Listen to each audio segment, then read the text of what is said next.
Hi students, मैं Syed Manish Kumar from Jaipur. सबसे पहले आप सबका वेलकम है अपने channel tricky chemistry by Manish sir में।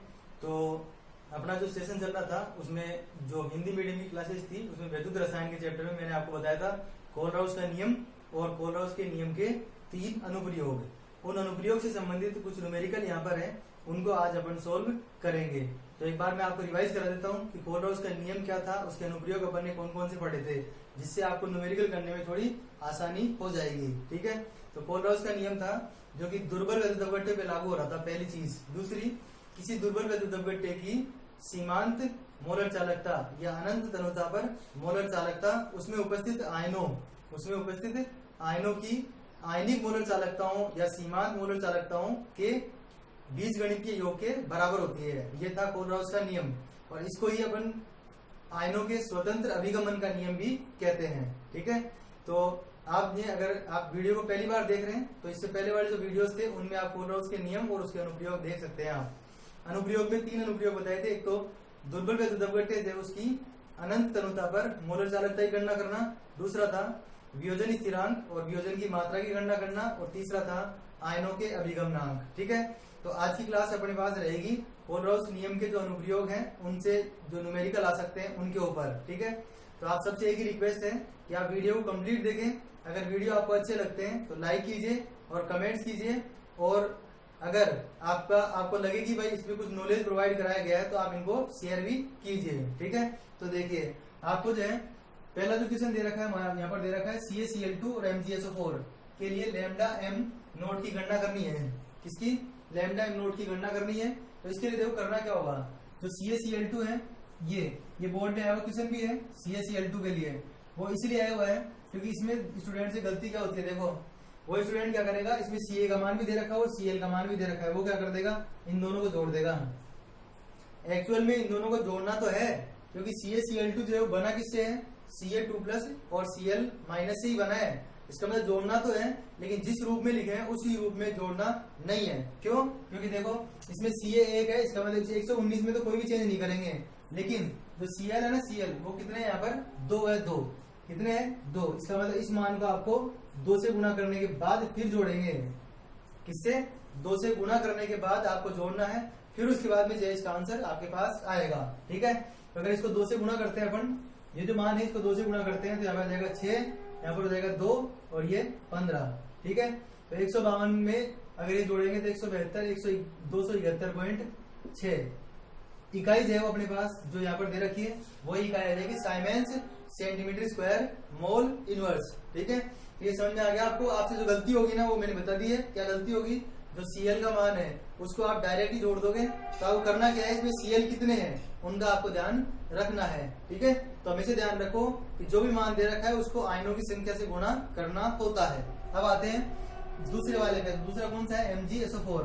तो देखो इसमें MgSO4 में Mg कितने, 1 है और SO4 भी 1 है। इसका मतलब इन दोनों मानों को आप डायरेक्ट जोड़ दो तो क्या आ जाएगा 266, और इकाई फिर से वही हो जाएगी 266.0 लिख दो या 266 लिख दो साइमेंस सेंटीमीटर स्क्वायर मोल इनवर्स।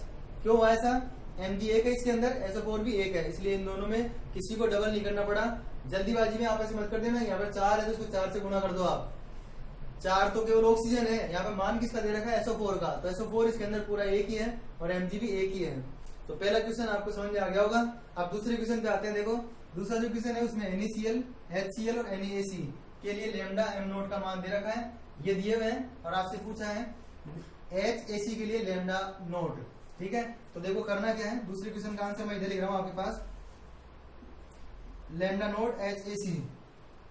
जो पहला अनुप्रयोग बताया था आपको दुर्बल वैद्युत अपव्यय की सीमांत मोलर चालकता की गणना करना, उसमें बताया था कि जिस चीज की जरूरत होती है उसको अपन यहाँ पर जोड़ देते हैं और जिसकी जरूरत नहीं होती है उसको यहाँ पर घटा देते हैं। ठीक है, तो देखो ये कैसे पता लगता है कि किसको जोड़ेंगे किसको घटाएंगे। तो देखिए 3 प्रबल वैद्युत अपव्यय यहाँ पर लिए जाते हैं, मैंने आपको बताया था। तो देखो इसमें H है, इसका मतलब ये रहा H, AC है, ये रहा AC, इसका मतलब इन दोनों को जोड़ देंगे और जो बाकी जो इसके साथ था उनको घटा देंगे। अब देखो जल्दीबाजी में स्टूडेंट क्या करता है, ये जो मान है इनको जैसे क्रम से लिखे उसी तरीके से लिख देता है। आपको देखो करना क्या है, HCl का मान, HCl कौन से नंबर पर है, दूसरे नंबर पर, तो HCl का जो मान है वो कितना हुआ 425.9। फिर उसके बाद में NaC कौन से नंबर पर, तीसरे नंबर पर, इसका मतलब इसका मान कितना हो गया 91.0 या 91। फिर माइनस NaCl के लिए जो फर्स्ट में मान दे रखा है वो 126.4। ठीक है, तो आंसर जो अपने पास आ जाएगा इनको सोल्व करने के बाद आएगा 390.5 साइमेंस सेंटीमीटर स्क्वायर मोल इनवर्स। तो ये अपने पास आ गया लैम्डा नोट HAC। इस तरीके से आप इसको सोल्व करके आएंगे। ये क्वेश्चन भी बोर्ड में आया हुआ है और ये क्वेश्चन भी बोर्ड में आया हुआ है। ठीक है, आपको समझ में आ गया होगा ये। अब हम थर्ड क्वेश्चन पे आते हैं। तो देखो थर्ड क्वेश्चन को अपन किस तरीके से सोल्व करेंगे। ठीक है, तो देखो फर्स्ट और सेकंड क्वेश्चन सबको समझ में आ गया होगा। थर्ड क्वेश्चन पे आ रहे हैं अपन अब। तो देखिए थर्ड क्वेश्चन में लिखा हुआ क्या है कि 0.001 मोल लीटर इनवर्स। इसका मतलब ये क्या दे रखा है आपके पास, सांद्रता दे रखी है। सांद्रता क्या दे रखा है, सांद्रता। C का मान दे रखा है, ये C का मान। ठीक है, मैं इसको ऊपर लिख रहा हूं यहाँ पे। थर्ड क्वेश्चन का आंसर इधर लिख रहे हैं। C का मान अपने पास 0.001 मोल लीटर इनवर्स, मतलब मोल रहता हो गई है की चालकता। चालकता का मतलब वह कप्पा बराबर 4.95 इंटू 10⁻⁻5 साइमेंस सेंटीमीटर इनवर्स। इसके वियोजन स्थिरांक की गणना करो। वियोजन स्थिरांक की गणना करनी है और लैम्डा नोट HAC इसका मान दे रखा है 390.5 साइमेंस सेंटीमीटर स्क्वायर मोल इनवर्स। अब अपने से क्या बोल रहे हैं, क्या ज्ञात करो यहाँ पर वियोजन स्थिरांक। अम्ल है इसलिए अपन इसको क्या लिख देंगे, Ka लिख देंगे। क्या लिख देंगे, Ka। ठीक है, अब देखो जो Ka है ना, Ka उसका सूत्र क्या था, तो Ka का सूत्र था C∝² अब देखो इसमें अपन को किसकी जरूरत है, अल्फा की। तो अल्फा अपने पास यहाँ पर है नहीं। दूसरी बात, अल्फा कैसे ज्ञात करेंगे, तो सबसे पहले देखो अल्फा जो है उसका सूत्र भी मैं लिख देता हूँ यहाँ पर। अल्फा का सूत्र था λm/λm नोट, ये सूत्र था। ठीक है, तो पहली चीज तो ये है कि लैम्डा एम नहीं है इसमें। लैम्डा एम नोट का मान तो दे रखा नोट वाले का। तो सबसे पहला काम है लैम्डा एम ज्ञात करेंगे, फिर लैम्डा एम से अल्फा और फिर अल्फा का मान यहाँ पे रखेंगे, तो Ka अपने पास यहाँ पर ज्ञात हो जाएगा। तो देखिए सबसे पहले अपन ज्ञात करेंगे लैम्डा एम। इसका सूत्र बताया था κ/c। अब देखो इसके अंदर 1000 से गुणा करेंगे कि नहीं करेंगे ये डिसाइड होता है यहाँ पर जो इकाई दे रखी है उससे। अगर ये साइमेंस मीटर इनवर्स दिया होता तो 1000 नहीं आता, अभी जो है वो सेंटीमीटर इनवर्स दे रखा है इसलिए आएगा। तो मान रख दो यहाँ पर 4.95 इंटू 10⁻⁵ इंटू 1000 अपॉन में सांद्रता का मान है 0.001। ठीक है, जब इसको आप सोल्व करोगे तो आपके पास नियरली 48.1 या 48.15 के आसपास आपकी जो मोलर चालकता है वो आएगी। इसकी इकाई देखें अगर तो देखो ये सेंटीमीटर में था इसलिए साइमेंस सेंटीमीटर स्क्वायर मोल इनवर्स। ये किसका मान आ जाएगा अपने पास, लैम्डा एम का। उसके बाद में आपको ज्ञात करना क्या, अल्फा के लिए सूत्र क्या हुआ, lambda M naught. Lambda M का मान कितना हो गया 48.15 और लैम्डा एम नोट का मान है 390.5। जब आप इसको सोल्व करोगे तो ये नियरली 0.12 इसके आसपास आएगा। आप एक बार जो यहाँ पर मैं आंसर आपको सोल्व करके बता रहा हूँ, ये वाले जो आंसर है इनको आप खुद भी सोल्व करेंगे और मैच करवाएंगे कि एज आंसर जो है वो आपके पास यही आ रहा है कि नहीं आ रहा। ठीक है, तो आप इतना काम एक बार खुद सेल्फ से भी कर लीजिएगा। वैसे तो सही है, फिर भी आप एक बार इनको चेक करेंगे। ठीक है, उसके बाद में देखो क्या है Ka के लिए C इंटू अल्फा स्क्वायर। तो C का मान लिख देता हूं मैं यहाँ पर। C का मान है 0.001 इंटू अल्फा का मान 0.12 का स्क्वायर अपॉन 1 माइनस 0.12। ठीक है, तो ये आ गया अपने पास 0.001 इंटू 0.12 इंटू 0.12 अपॉन 0.88। ठीक है, ये आ जाएगा। जब आप इसको सोल्व करोगे, मतलब इसको आप सोल्व करोगे तो लगभग जो अपने पास आंसर आएगा ये और मोल लीटर इनवर्स।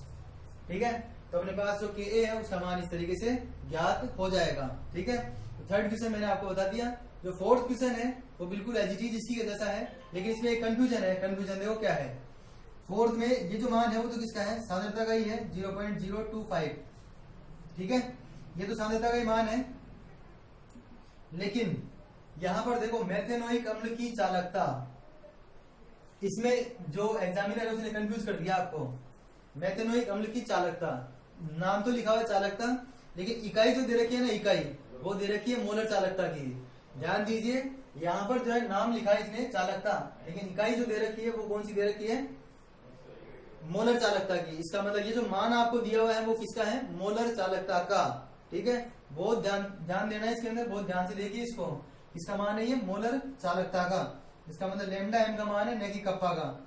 यहाँ पे मिस्टेक नहीं करनी है आपको, एग्जामिनर आपको क्वेश्चन में इस तरीके से दे सकता है, क्योंकि मोलर चालकता भी एक तरह से चालकता ही होती है, बस वो 1 लीटर विलियन में बोलने पर या 1 मोल होने पर होती है।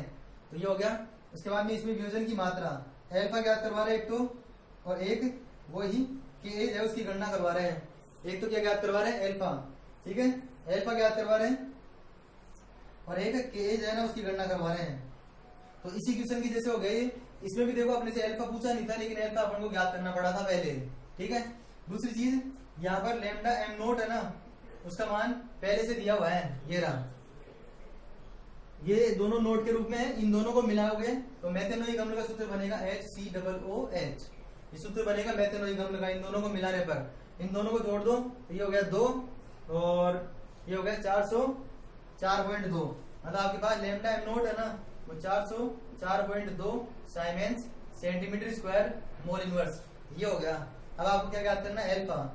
एल्फा ज्ञात करोगे तो लैम्डा एम का मान हो गया 46.1 और लैम्डा एम नोट का मान हो गया 404.2। जब आप इसको सोल्व करोगे तो नियरली आपके पास आंसर आएगा ये। ठीक है, ये तो एल्फा का मान आ गया, पहली चीज अपन ने सोल्व कर दी है। सेकंड जो चीज है उसको सोल्व करेंगे अगर, तो के ए बराबर सी एल्फा स्क्वायर, तो सी का मतलब 0.025, एल्फा स्क्वायर का मतलब 0.114 का स्क्वायर अपॉन 1 माइनस 0.114। ठीक है, यही दिया हुआ है आपके पास, ये मान आ गया। आप इसको सोल्व कर लेना, नियरली जो है इसका आंसर जो आएगा वो आएगा 3.67 इंटू 10 की पावर -4। सांद्रता इसमें भी है, तो क्या आ जाएगा, मोल लीटर इनवर्स। ठीक है, तो इस तरीके से अपन ने चौथा क्वेश्चन भी कर लिया है। अब देखो पांचवा क्वेश्चन तो बहुत इजी है, और इसी टाइप के क्वेश्चन जो है वो आने की संभावना रहती है एग्जाम में। देखिए इसमें क्या दे रखा है, ये अंतिम क्वेश्चन है आज का अपने। तो यहाँ पर जो है मान किसका दे रखा है, सांद्रता का, तो सी का मान दे रखा है, पांचवें क्वेश्चन की बात कर रहा हूं मैं।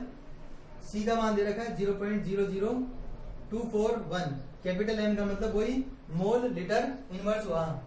एसिटिक अम्ल की चालकता, अब देखो यहाँ पे भी चालकता लिखा हुआ है, लेकिन यहाँ पर इकाई जो है वो कौन सी है, साइमेंस सेंटीमीटर इनवर्स। इसका मतलब ये मान किसका है, कप्पा का, और ये जो मान था वो लैम्डा का है।